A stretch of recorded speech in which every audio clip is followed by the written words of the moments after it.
Oral cancer screening is nothing but an examination usually performed by a dentist or a general physician to look for the signs of cancer or simply cancerous conditions in your mouth.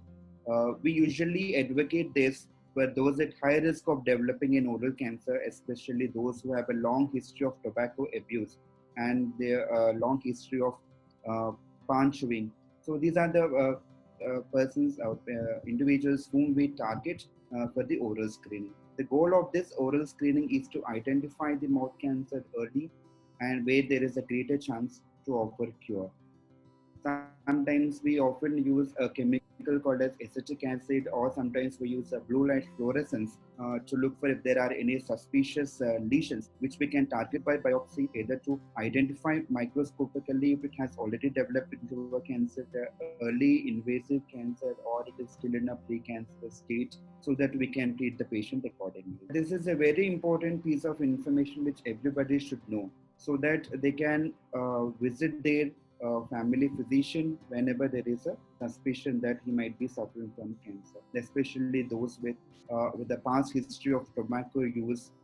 Even though they have refrained from using it few years back, even then they should be on vigilant, so that if they develop these symptoms, they should consult their physician.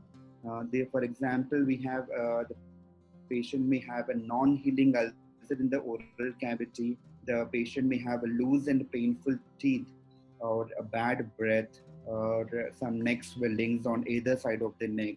They may have, these are the symptoms which usually develop for a patient with an oral and the oropharyngeal cancers. So for example, if the patient has a lesion or a disease in the hypopharynx, that is in the lower part of the pharynx, or in the laryngeal region, the patient may have a change in voice, cough, sometimes bleeding, difficulty in swallowing, difficulty in breathing.